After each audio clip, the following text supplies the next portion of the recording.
I'm Alexandra Hayes, 28, standing in the back corner of the Marriott's Grand Ballroom watching my father Robert Hayes deliver his retirement speech to 300 distinguished guests. My simple black dress from Nordstrom Rack feels like a neon sign, advertising my supposed failure among the sea of designer gowns and tailored suits. As I clutch a carefully wrapped package in my trembling hands, my father's voice booms across the room. I'm most proud of my sons, Michael and David, who've proven they have what it takes to carry on the Hayes legacy. Unlike my daughter who chose to waste her potential on frivolous pursuits, the applause that follows his words feels like a physical blow. Tonight, everything changes. Growing up as the youngest child and only daughter of Robert Hayes meant living in a world where my worth was measured against impossible standards that only applied to me. My father built Hayes Financial Group from a small accounting firm into one of the most respected investment companies on the East Coast. His rags to riches story was legendary in financial circles. A working-class kid from Boston who earned a scholarship to Harvard Business School and transformed a $10,000 loan into a multi-million-dollar empire. My earliest memory of being dismissed was at age 6, when I found my father reviewing investment portfolios in his home office. I had been fascinated by the colorful charts and asked what made some lines go up while others went down. Instead of explaining, he patted my head condescendingly. "That's not something little girls need to worry about, sweetheart. Why don't you go play with your dolls?" Even at 6, I sensed that my brothers Michael and David, just 8 and 10 at the time, would never have received such a dismissive response. My mother Catherine was a former investment banker who had given up her career when Michael was born, a sacrifice my father frequently praised as putting family first. She tried to balance his traditional views with encouragement for my interests, but the underlying message was clear. My role was to be decorative, not decisive. When I excelled in mathematics and economics in high school, she would quietly celebrate my achievements while warning me not to threaten others with my intelligence. The pattern of dismissal established early only intensified as I grew older. When I was named valedictorian of my high school class, my father attended the graduation ceremony but spent most of it on his phone handling a crisis at work. Meanwhile, he had taken time off to attend every single one of Michael's baseball games, even though Michael rarely left the bench. When I received a full scholarship to study finance at Wharton, his response was lukewarm. "Nice hobby degree. At least you won't cost me tuition money." My brothers weren't malicious, just comfortable in a system that favored them. Michael and David had been groomed from childhood to eventually join Hayes Financial Group. They spent summers interning at the company, attended industry conferences as my father's guests, and were included in business discussions from which I was systematically excluded. When I expressed interest in finance during family dinners, the conversation would invariably shift to topics deemed more appropriate for me: wedding planning, homemaking, or charitable work. The 3 defining moments of our relationship stand out like landmarks on a painful journey. The first occurred when I was 14 and had developed a sophisticated understanding of portfolio theory by secretly reading my father's professional journals. During a family dinner where Michael and David were discussing their summer internship plans, I suggested a specific investment strategy I'd researched. My father's response was swift and humiliating. "Alexandra, investing is serious business that requires experience and judgment. Perhaps you should focus on subjects more suited to your abilities." The second moment came during my sophomore year at Wharton, when I earned the highest grades in my investment analysis class and was selected for the prestigious summer program at Goldman Sachs. Instead of congratulation, my father expressed concern that I was becoming too aggressive and might have trouble finding a husband if I continued down this path. "Men don't like women who are too competitive," he warned, as if my professional aspirations were a character flaw to be corrected. The third and most painful moment occurred after my mother's sudden death from a heart attack during my senior year of college. At the funeral reception, I overheard my father talking to his brother about the future of the company. At least the boys understand the business, he said, his voice carrying across the room. Alexandra's smart enough, but she doesn't have the killer instinct you need in this industry. She's too soft, too emotional. Standing there in my black funeral dress, I realized that in his mind, I would always be inadequate simply because I was his daughter rather than another son. After graduating summa cum laude from Wharton, I surprised everyone by declining the obligatory job offer at Hayes Financial Group. Instead, I accepted a position at Morgan Stanley, one of the most competitive investment banks on Wall Street. My father's reaction was predictable.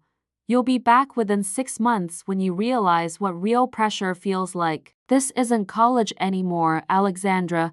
6 years later, I had not only survived but thrived on Wall Street. I had been promoted 3 times, managed portfolios worth over $500 million, and had earned a reputation as one of the most promising young analysts in the industry. My salary now exceeded both my brother's incomes, though I had never mentioned this fact to my family. Every achievement was met with faint praise disguised as concern. When I was featured in Forbes' 30 Under 30 list, his comment was, "Don't let it go to your head. One article doesn't make a career."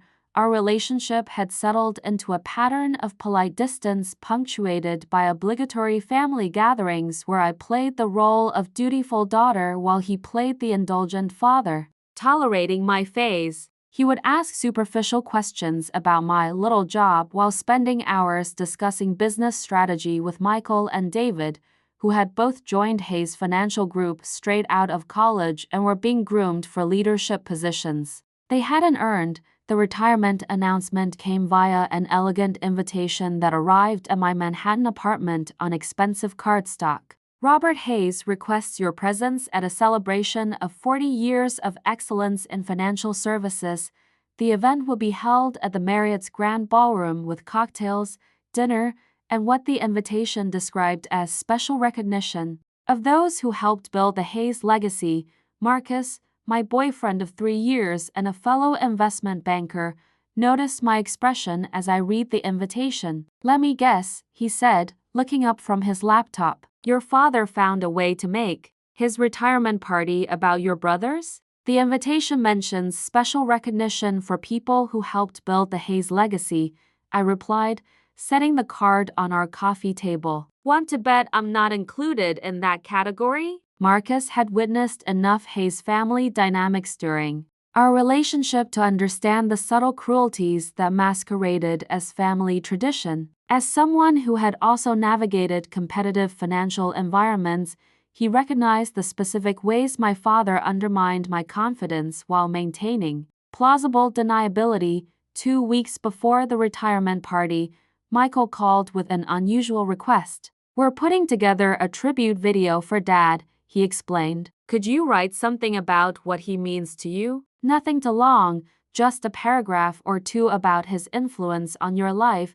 Despite my complicated feelings, I spent hours crafting a tribute that focused on his genuine accomplishments, his business acumen, his philanthropic work, his ability to identify promising investments. I wrote about the work ethic he had modeled and the importance of excellence he had instilled in all his children. I didn't mention that this excellence had never been acknowledged when it came from me.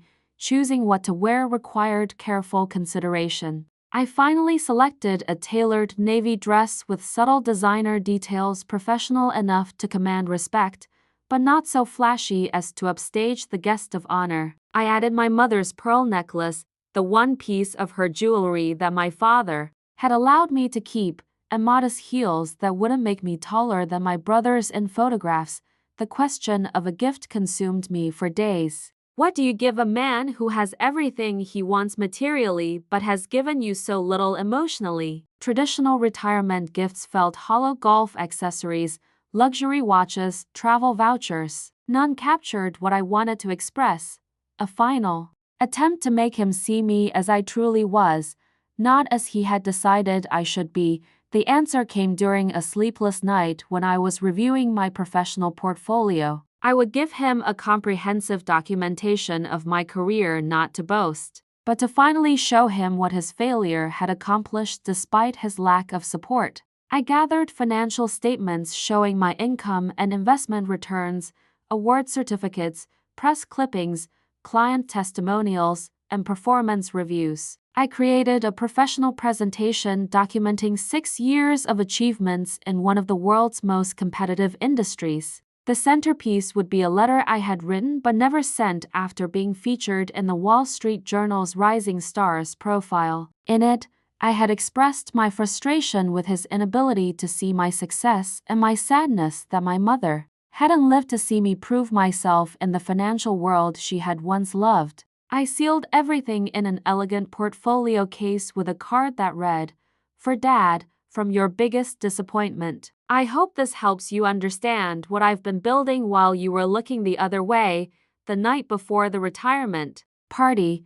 I sat in my apartment overlooking Central Park, second-guessing my decision to attend. Marcus found me staring out at the city lights, the portfolio case on the table beside me. "You don't have to go," he said gently, settling beside me on the couch. "You don't owe him your presence at his celebration."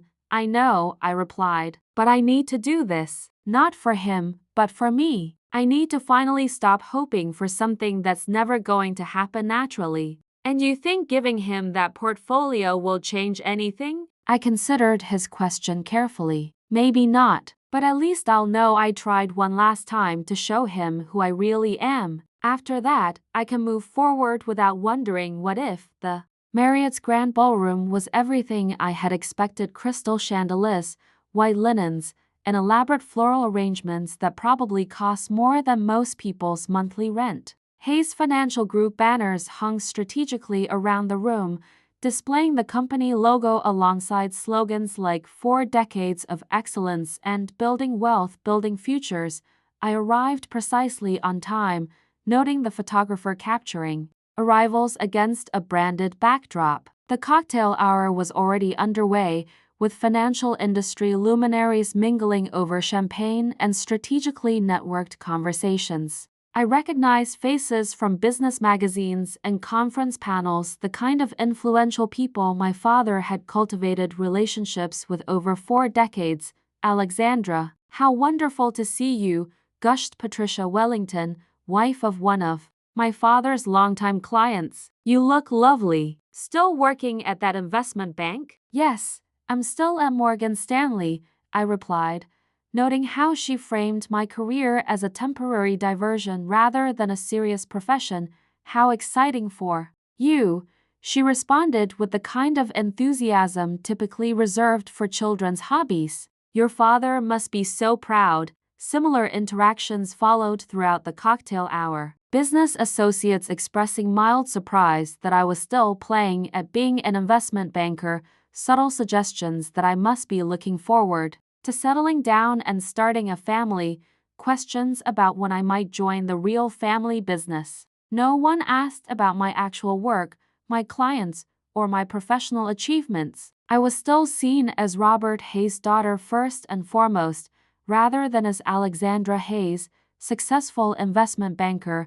Michael spotted me near the bar and approached, with his wife Jennifer, both looking polished and comfortable in this environment where they had always belonged. "Dad's been looking forward to seeing you," Michael said, though his tone suggested obligation rather than enthusiasm. "He's talking to the mayor right now, but he'll want to say hello before dinner. Where should I put this?" I asked, indicating the portfolio case I carried. "What is it?" Jennifer asked, her curiosity piqued.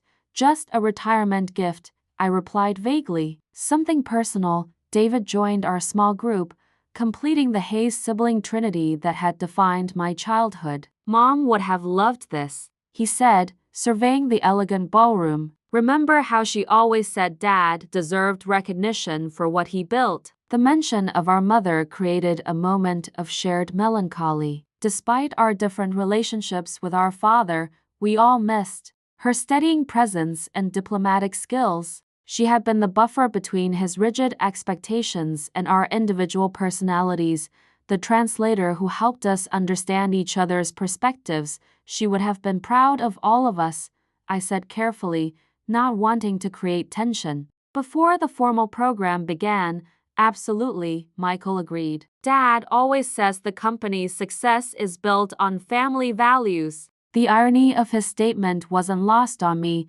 given that those family values had never extended to recognizing my professional achievements. But I smiled and nodded, maintaining the harmony that family gatherings required.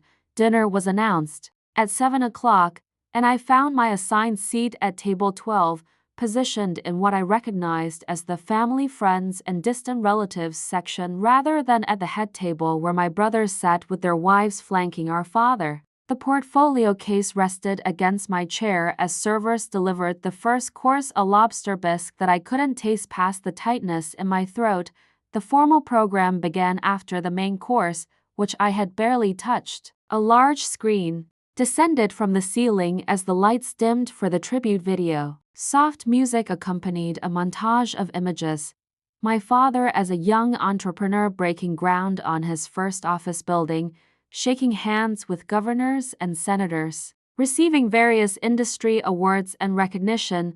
The family section of the video featured extensive footage of him mentoring Michael and David, teaching them to read financial statements, bringing them to client meetings, proudly introducing them at industry conferences. I appeared in exactly 3 photographs: a family portrait from when I was about 12, my high school graduation where he had been on his phone, and my college graduation where he had arrived late. There was no mention of my academic achievements, my Wall Street career, or my professional recognition. It was as if I had stopped existing once I chose a path outside his direct influence. Following the video, various colleagues and industry leaders took the podium to praise my father's business acumen, ethical standards, and mentorship abilities. The mayor spoke about his contributions to local economic development. The president of the Financial Planning Association highlighted his innovations in portfolio management. A longtime client shared stories about his integrity and wisdom during market volatility. Michael and David delivered a joint speech about growing up in the Hayes family and learning business principles at their father's knee. Everything we know about finance and leadership comes from watching Dad, Michael declared to enthusiastic applause. His legacy lives on through the values he instilled in us, and the company we'll continue to build in his honor. Finally, Robert Hayes himself took the podium to thunderous applause. At 65, he remained an imposing figure, 6 feet tall, with distinguished silver hair and the confident bearing of someone accustomed to commanding attention. He adjusted his tie, a gesture I recognized from countless family dinners and business presentations, signaling that he was about to say something he considered particularly important. 40 years, he began, his voice carrying easily across the ballroom. 40 years of building something meaningful from nothing more than ambition and determination. When I started Hayes Financial Group with a $10,000 loan and a rented office above a delicatessen, people thought I was crazy. Today, we manage over $2 billion in assets and employ more than 300 people. He proceeded through the expected reflections: challenges overcome, risks that paid off,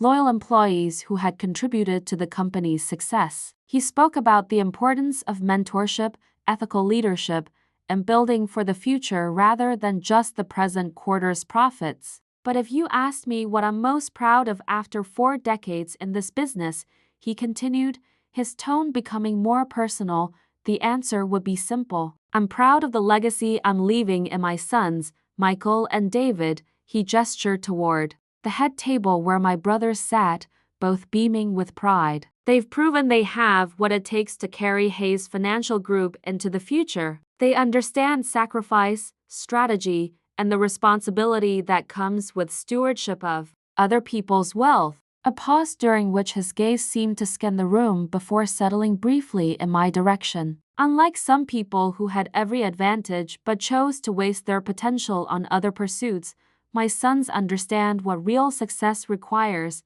The words hit like a physical blow. He hadn't mentioned my name, but in a room full of people who knew the Hayes family, the reference was unmistakable. Several guests glanced in my direction with expressions ranging from pity to embarrassment. At the head table, Michael studied his dessert plate intensely while David shifted uncomfortably in his seat. My father continued his speech, detailing specific accomplishments of each son with obvious pride. Michael's successful management of the European expansion, David's innovative approach to sustainable investing that had attracted environmentally conscious clients, their joint leadership during the 2008 financial crisis that had kept Hayes Financial Group profitable while competitors struggled. These young men represent the future of ethical finance, he concluded. They've earned their positions through merit, dedication, and an understanding of what it truly means to build something lasting. The standing ovation that followed seemed to last forever. Business leaders and family friends rose to their feet, applauding not just my father's career but the sons who would continue his work. I remained seated, one hand gripping the portfolio case, the other clenched so tightly my nails left marks in my palm. In that moment, I made a decision that would change our relationship forever. I stood, smoothed my dress, picked up the portfolio case, and began walking toward the stage. The click of my heels against the polished floor seemed unnaturally loud as conversation gradually quieted around me. I moved with the same purposeful confidence I used when presenting investment strategies to skeptical clients, maintaining eye contact with my father who still stood at the podium accepting congratulations from those nearest the stage. His expression shifted from triumph to confusion as he registered my approach. Behind him, Michael half rose from his seat, uncertain whether to intercept me. David placed a restraining hand on his brother's arm, perhaps sensing that this moment had been building for years and needed to play out. I ascended the 3 steps to the stage, fully aware that 300 pairs of eyes were following my every movement. Years of presenting complex financial analyses to critical audiences had taught me to project calm authority regardless of my internal state, and I drew on that training now as my heart hammered against my ribs.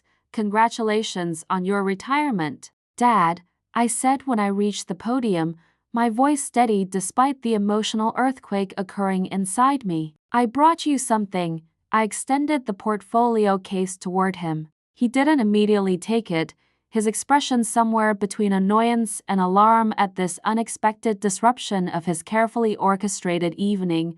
This isn't the time, Alexandra, he said quietly, still holding the microphone. I think it's exactly the right time, I replied, my voice carrying across the silent ballroom. It's from your biggest disappointment. Open it when you're ready to see what wasted potential actually accomplished.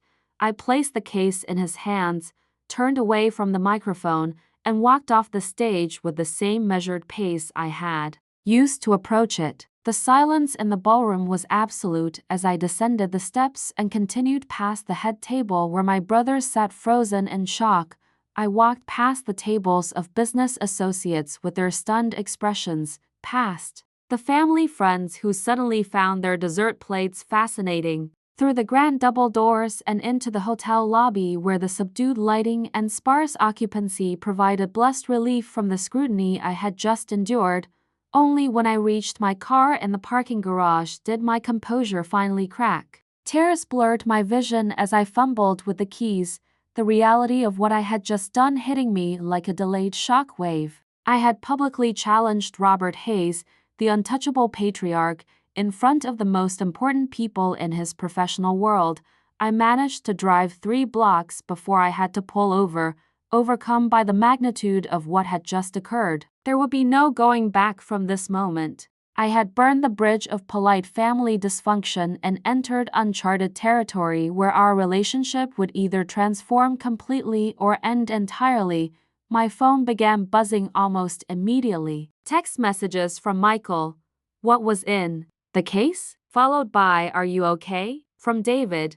Dad looks like he's seen a ghost, and then, call me. I silenced the phone and drove home through the city streets, feeling simultaneously liberated and terrified by my own actions. Marcus was waiting in our apartment, having returned early from a client dinner. One look at my face told him everything he needed to know about how the evening had gone. That bad? He asked, opening his arms. I collapsed into his embrace, finally allowing myself the comfort of being held while I recounted the evening, my father's public dismissal, my impulsive response, the portfolio case I had left behind containing 6 years of professional achievements he had never acknowledged. "What do you think he'll do?" Marcus asked after I finished the story. "I don't know," I admitted. "Maybe nothing. Maybe he'll finally see that his disappointment has been more successful than the sons he's so proud of. Maybe it won't matter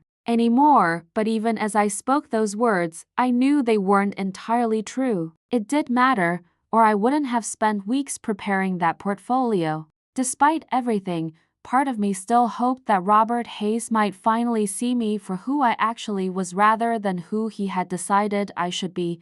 Meanwhile, back at the Marriott, my father stood motionless at the podium, holding the portfolio case as the ballroom doors closed behind me. The microphone amplified his uneven breathing throughout the silent room where 300 guests remained frozen in collective discomfort at having witnessed a family drama none had expected to be part of.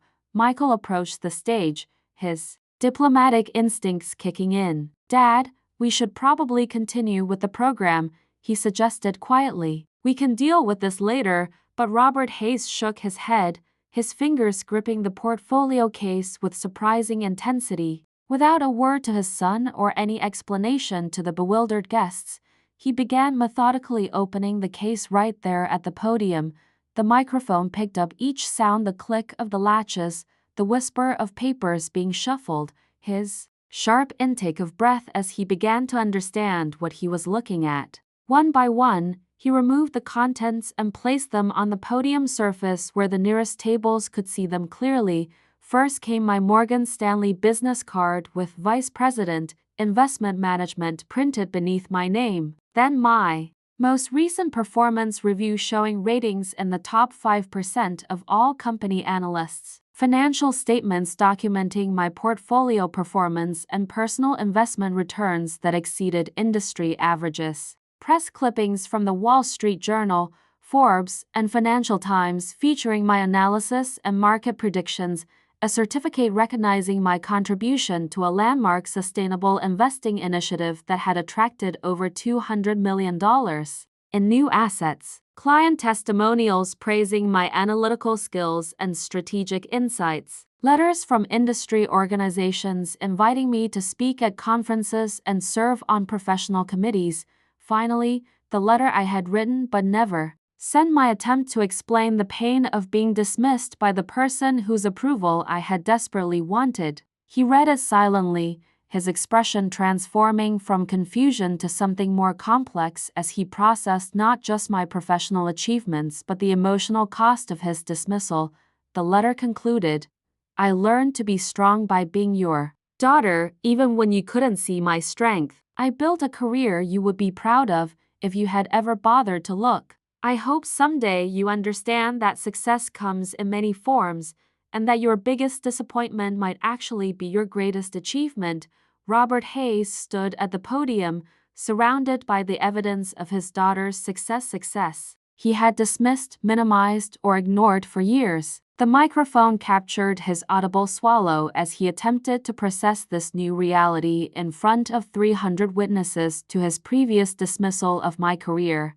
He began, then stopped, words failing him for perhaps the first time in his professional life. He cleared his throat and tried again. "I believe we'll conclude the formal program here. Please enjoy the remainder of the celebration." He gathered the documents back into the portfolio case with uncharacteristic care and stepped away from the podium, leaving his guests to process what they had just witnessed. Michael quickly took his place, his diplomatic training kicking in as he attempted to restore some normalcy to the evening. "Thank you all for joining us tonight to celebrate my father's remarkable career," he said, his professional smile firmly in place despite the obvious tension. "The bar remains open, and we encourage everyone to enjoy the jazz ensemble and dessert. Reception, as the band began playing and guests cautiously resumed their conversations, Robert Hayes sat alone at the head table, methodically examining each document from the portfolio case. He read my performance reviews twice, studied the financial statements showing returns that outperformed his own company's benchmarks, and held the industry awards as if seeing them for the first time. David approached cautiously, placing a hand on his father's shoulder. "Dad, are you okay?" Robert looked up, his expression unreadable. "What did I just see, David?" "Evidence that you were wrong about Alexandra," David replied quietly. "Evidence that she's been more successful than either Michael or I, and that we've all been blind to it." The week following the retirement party was a blur of professional obligations that provided welcome distraction from family drama. I threw myself into a complex merger analysis, grateful for work that demanded my complete attention and reminded me of my competence in a world where my value wasn't questioned.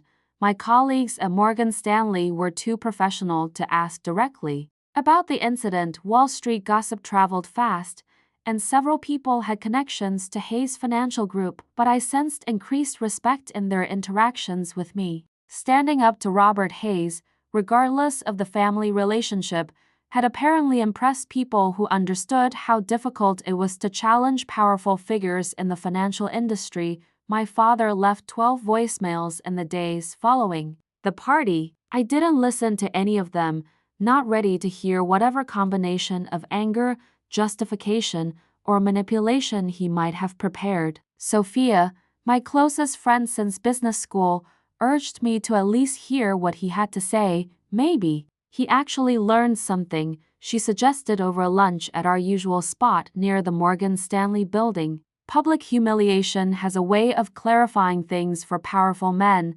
I'm not ready, I replied, pushing my salad around my plate. Every time I've given him the benefit of the doubt, I've ended up disappointed. I can't go through that cycle again.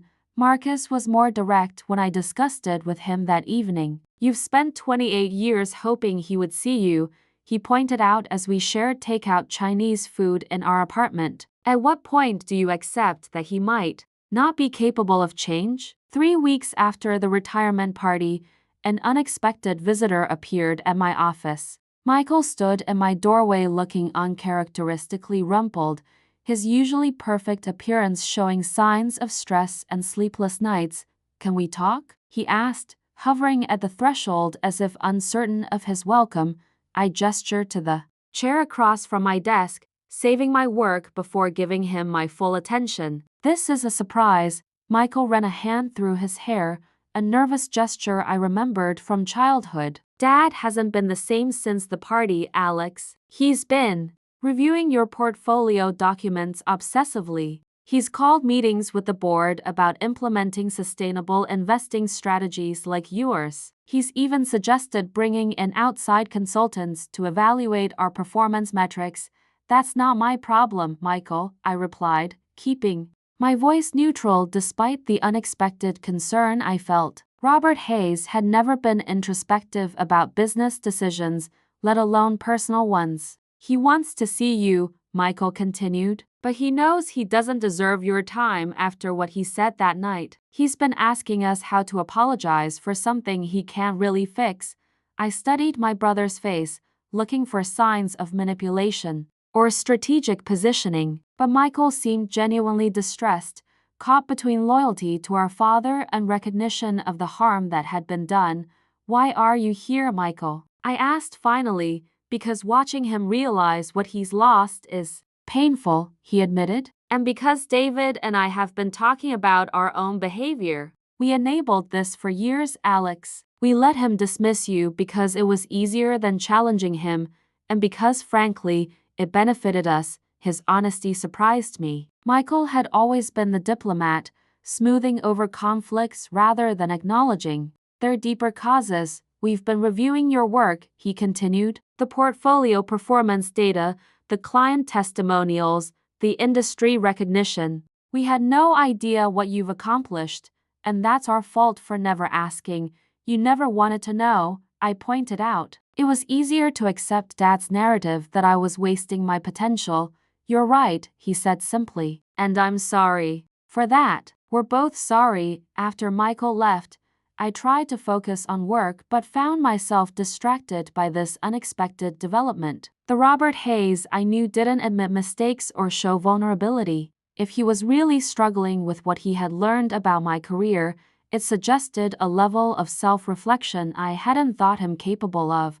That evening, I finally listened to one of his voicemails. His voice was subdued, lacking the confident authority I associated with him. "Alexandra, I know you don't want to talk to me, and I understand why. I've been looking at everything in your portfolio case. I was wrong about your career, about your potential, about what success looks like. I don't know how to fix this, but I want to try if you'll let me." The vulnerability in his voice was so unexpected that I played the message twice, trying to reconcile this uncertain tone with the man who had publicly dismissed me just weeks earlier. 2 days later, a package arrived at my apartment with Robert Hayes' return address. Inside, I found a leather-bound notebook with Hayes Family Investment Analysis embossed on the cover. Opening it revealed page after page of handwritten notes and my father's distinctive script detailed analysis of my investment strategies, comparisons between my performance metrics and those of Hayes Financial Group, and what appeared to be a comprehensive study of sustainable investing practices. On the final page, he had written, "Alexandra, I've spent the past month learning about what you've built. Your approach to ESG investing is revolutionary, your client retention rates are exceptional, and your analytical skills exceed anything I've seen in 40 years of business. I was wrong about everything, and I'm sorry. If you're willing to teach an old man who thought he knew everything, I would be honored to learn from you." Dad, the notebook represented hours of research and reflection, a level of attention to my work that he had never shown when it might have mattered to our relationship. But the gesture also revealed something I hadn't expected: genuine respect for my professional accomplishments. After a week of consideration, I sent him a brief email. "Coffee at Starbucks on 5th Avenue, Saturday at a.m. Bring the notebook." Saturday morning arrived with unseasonably warm weather for late October. I arrived early at the Starbucks, selecting a table in the back corner where we could talk privately. My father appeared precisely at 10 o'clock, looking different than I had ever seen him: uncertain, almost vulnerable, clutching the notebook like a lifeline. "Thank you for agreeing to meet," he said as he sat down across from me, his voice careful and formal. "You said you wanted to learn," I replied, cutting through any small talk. "What specifically did you want to know?" For the next 2 hours, we discussed investment strategies, market analysis, and sustainable finance principles. But this conversation was unlike any we had ever had. He listened more than he spoke, asked questions rather than making pronouncements, and deferred to my expertise in ways that would have been unimaginable weeks earlier. "Your mother would be proud," he said suddenly during a pause in our discussion of ESG fund performance. The unexpected mention of my mother caught me off guard. "She always supported my career interests," I replied carefully. "She did more than that," he said, looking down at his coffee. "She warned me repeatedly that I was making a mistake by dismissing your potential. The night before she died, she made me promise to support whatever path you chose." His voice roughened with emotion. "I failed that promise completely." "Why?" I asked, the question that had haunted me for years finally spoken aloud. "Why was it so easy to believe in Michael and David but not in me?" He was quiet for a long moment, and when he finally answered, his honesty was startling. "Because admitting you were as capable as your brothers would have meant admitting I was wrong about women in business. Because recognizing your success would have required changing beliefs I'd held my entire life." He met my eyes directly. "Because it was easier to diminish your achievements than to acknowledge that my daughter might be smarter than I was." The raw honesty of his admission penetrated defenses I had built over decades of disappointment. This wasn't the dismissive patriarch I had known, but a man confronting the cost of his prejudices. "The portfolio you gave me," he continued, "it forced me to see what I had refused to acknowledge. You didn't just succeed in spite of my lack of support, you succeeded because you had the strength to pursue your vision without my approval. Over the following weeks, our coffee meetings became a regular occurrence. What started as professional discussions gradually expanded to include more personal topics, memories of my mother, reflections on family dynamics, and honest conversations about the pain his dismissal had caused. The breakthrough came during our fourth meeting, when he placed a formal document on the table between us. "I want you to consider something," he said, his voice more tentative than I had ever heard it. "Hayes Financial Group needs someone with your expertise in sustainable investing. We're being left behind by firms that understand ESG principles." I examined the document, a detailed proposal for joining Hayes Financial Group as Senior Vice President of Sustainable Investing, with full autonomy over strategy and client relationships. The salary was competitive with my Morgan Stanley compensation, and the equity stake offered was substantial.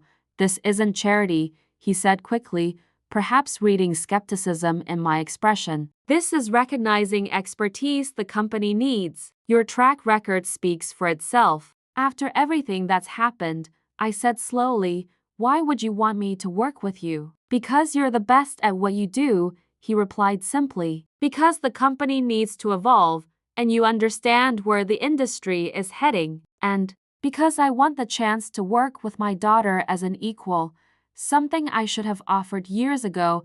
I studied the proposal carefully, recognizing both the professional opportunity and the personal significance of his offer. This wasn't the token position I might have been offered years earlier, but a leadership role that would leverage my expertise and give me meaningful influence over the company's direction.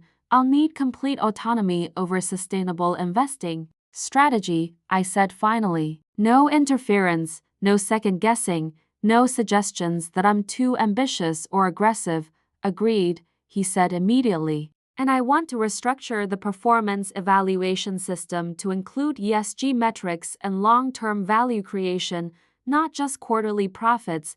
"That makes sense," he acknowledged. "And I want this conversation documented formally, so there's no confusion about my authority or qualifications." He smiled for the first time in our recent interactions. "I'll have legal draft everything formally. You'll have complete documentation of your role and authority." 2 months later, I walked into the Hayes Financial Group headquarters for my first day as Senior Vice President of Sustainable Investing. The irony wasn't lost on me. The building I had been systematically excluded from as a child was now my workplace. But this time, I entered through the front door as an executive, not as Robert Hayes' dismissed daughter. My office was on the 32nd floor with a view of the harbor, the same view my father had enjoyed from his corner office down the hall. The nameplate on my door read Alexandra Hayes, SVP Sustainable Investing, the first time my name had appeared on Hayes Financial Group materials in a professional capacity. Michael and David had initially struggled with the transition, having their younger sister join the company as their peer, with expertise in an area they knew little about, required significant adjustment to family dynamics that had been established over decades. But as my sustainable investing division began attracting new clients and generating impressive returns, their resistance gradually transformed into respect. The first 6 months were challenging in ways I hadn't anticipated. Some longtime clients questioned whether Hayes Financial Group was abandoning its traditional values by embracing ESG investing. Several senior advisors expressed skepticism about sustainable investing's long-term viability. I had to prove myself not just as Robert Hayes' daughter, but as a financial professional whose strategies could deliver results. The breakthrough came when my sustainable investing portfolio outperformed the company's traditional funds for 3 consecutive quarters. Client retention rates in my division exceeded company averages, and new business attracted by our ESG offerings brought in over $300 million in assets under management within 8 months. More importantly, the relationship with my father continued to evolve. Our professional collaboration revealed sides of each other we had never seen before. He proved to be an excellent listener when he chose to be, and his decades of experience provided valuable perspective on client relationships and market cycles. I began to understand the pressures he had faced building the company, while he gained appreciation for the analytical rigor and innovative thinking I brought to investment strategies. The real test came during my first annual performance review. Sitting across from my father in his office, I waited to see if old patterns would reassert themselves or if genuine change had occurred. Your division's performance has exceeded every expectation, he began, consulting the formal evaluation document. Client satisfaction scores are the highest in the company. Your team's retention rate is perfect. The Sustainable Investing Conference you organized brought in 12 new institutional clients. He paused, setting down the paper and looking at me directly. But more than the numbers, I want you to know how proud I am of what you've built here. You've changed this company for the better, and you've changed me. Thank you, I replied, feeling a complex mix of professional satisfaction and personal healing. There's something else, he continued, reaching into his desk drawer. The board has approved a promotion. We'd like you to consider the position of Executive Vice President and Chief Investment Officer for Sustainable Finance. The title represented not just career advancement, but symbolic recognition that had been decades in the making. The role would give me oversight of all ESG initiatives across the company and a seat on the executive committee. I accept, I said, surprising myself with how quickly the decision came. 6 months later, I stood before the same ballroom at the Marriott where my father had delivered his retirement speech. But this time, I was the featured speaker at the Financial Industry Association's annual conference on sustainable investing. The topic was Building Wealth Through ESG Principles, a case study in transformation. As I looked out at the audience of financial professionals, I spotted my father in the third row, taking notes on a legal pad just as I had seen him do during business presentations throughout my childhood. But this time, he was learning from me. Sustainable investing isn't just about aligning investments with values, I began, my voice carrying easily across the ballroom. It's about recognizing that long-term value creation requires understanding environmental, social, and governance factors that traditional financial analysis often overlooks. After my presentation, he approached the podium as the audience filed out. Your mother would have been so proud, he said, his voice thick with emotion. She would have been proud of both of us, I replied, for finally figuring out how to see each other clearly. 2 years after joining Hayes Financial Group, I was featured on the cover of Investment Management Weekly with the headline The ESG Revolution: How Alexandra Hayes is Transforming Family Finance. The article detailed how Hayes Financial Group had become a leader in sustainable investing under my direction, and how the company's evolution reflected broader changes in the financial industry. The cover photo showed me in my office, with the harbor view behind me and awards from various industry organizations displayed on the credenza. But the image I treasured most was a smaller photo included in the article: my father and me at the Sustainable Investing Conference I had organized, both of us smiling as we discussed strategy with potential clients. The interview included a question about overcoming barriers in a male-dominated industry. My answer reflected the journey I had traveled. Success requires believing in your own capabilities even when others don't see them. It means being willing to prove yourself repeatedly, but also knowing when to stop seeking approval and start demanding respect. Marcus and I were married the following spring in a ceremony that reflected how much had changed in my family relationships. My father walked me down the aisle with obvious pride, and both my brothers served as groomsmen. During his father of the bride speech, Robert Hayes publicly acknowledged what he had failed to see for so many years. Alexandra taught me that wisdom comes from being willing to change your mind when presented with evidence that challenges your assumptions, he said, his voice carrying across the wedding reception. She succeeded not because of my guidance, but despite my blindness. I'm grateful she was strong enough to build her own path and generous enough to include me in it. The applause that followed felt different from the polite recognition I had received at family gatherings for years. This was genuine celebration of achievements that were finally being acknowledged by the people whose opinions had mattered most to me. Today,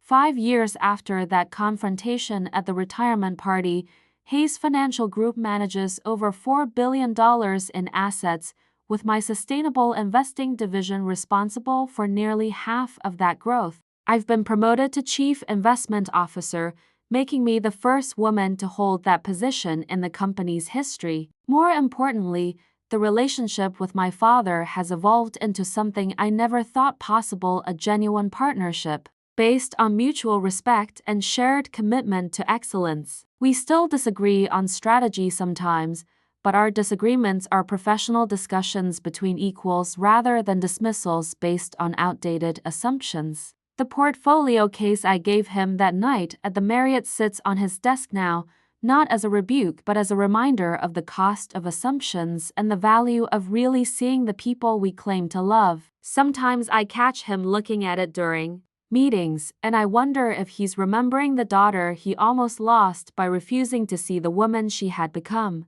My mother's pearl necklace, which I still wear to important presentations, has become a symbol of continuity between the woman who believed in my potential and the recognition that belief has finally received. In quiet moments, I think she would be satisfied with how the story turned out, not because it was easy, but because it was real. The Hayes legacy continues, but it looks different now than anyone might have predicted. It includes sustainable investing principles, innovative ESG strategies, and a recognition that strength comes in many forms. Most importantly, it includes the understanding that family businesses work best when they truly see and value all family members, not just the ones who fit predetermined expectations. Standing in my office at the end of another successful quarter, looking out at the harbor where ships carry cargo to destinations around the world, I think about journeys and destinations. The path I traveled wasn't the one anyone expected, but